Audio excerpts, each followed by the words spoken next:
Heavenward.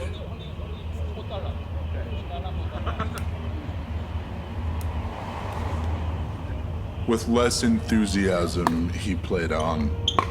The chin rest was a depressing component of his tool these days. The few that acknowledged his musical talent failed to do so with any nuance. Depth only graced his confidence when detracted. Subjectivity for the worse. Tortured fingers bent and pressed for any usable audience. Only an ambrosia of perspective could be the true judge of merit. A delectable few, those that are vulnerable, defenseless, trusting, could provide him accolade most scrumptious. And so he sought beings credulous enough to prove his worth. This window is ours. To the paranoid depths of ears nearly blanketed by sleep, he slithered. His virtuous melody would expel concern from this ambient being's innards. A chorus of thine own alias he sung in shape of pale seductress, gluttonous hands abound. Lustfully through walls of glass, mandible and cartilage, the song would live in this patient's bone cage.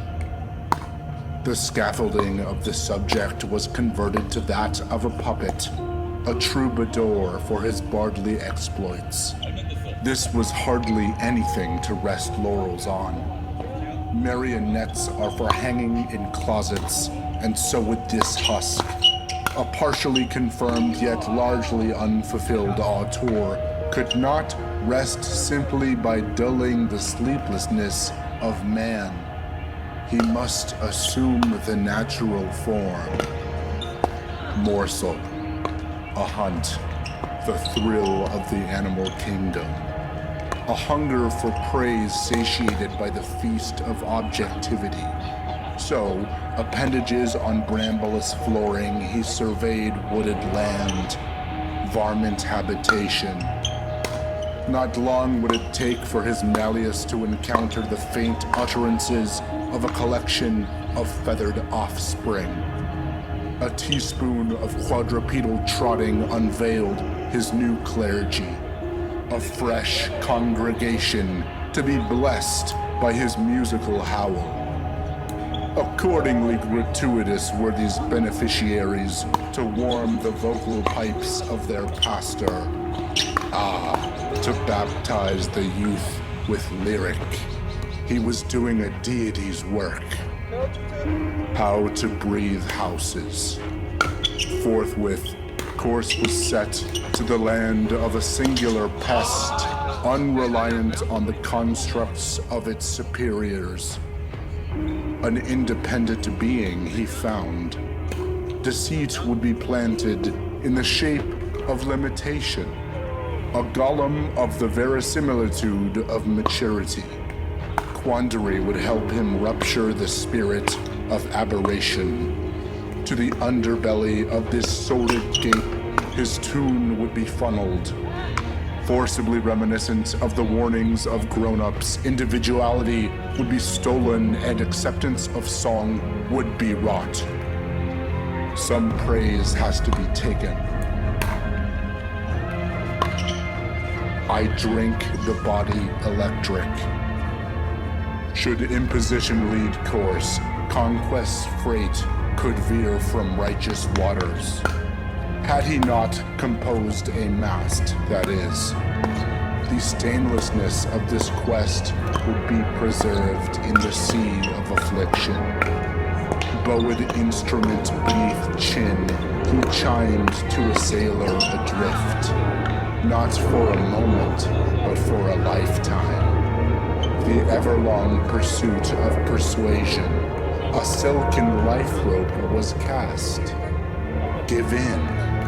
Welcome his harmony. Embrace the peace of relent.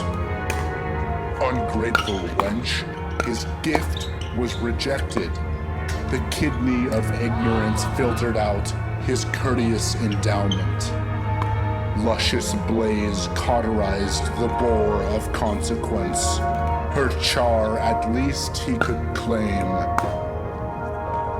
Ghosts live here. A callow root would be the crown jewel. Uninhibited innocence could assure the fall of trophy into his lap. She was perfect. Naive enough not to recognize his ploy and bright enough to contribute lore to his campaign trail. Led by hand, the inexperienced would dance along with his symphonic jaunt into the forested den of culmination. In front of her own eyes, she kissed him, unprovoked. This was it. He finished his mirage of rhyme for completion's sake, but it was already done. She could be discarded. Her purpose was realized. The circle of acknowledgement reached totality. Salvation of the slumberous ailments of man. Natural order aligned. The concretion of eternal reality. Alleviation of disorder. The trust of a child. All pulled into his dark. His song. It was over. The campaign had succeeded definitively. He couldn't be denied the crown of accomplishment. Yet, in any moment of malaise, thoughts of distrust beat on the barricades of assuredness. His marathon of justification proved no Acropolis in all weather. Fundamentally torn, he began to know that no external source could unconditionally quell his hubris. Whispers of truth garnished his cochlea. A righteous path in time had revealed itself. Ultimate salvation would come from within. So he began to dig. Boorish nails punctured sufferer's skin. A troop of cuticles met the foundation of incision. He exposed himself between rib and organ. The precipice of true divinity. From this point and past, glory, glory, glory, glory, glory, glory, glory.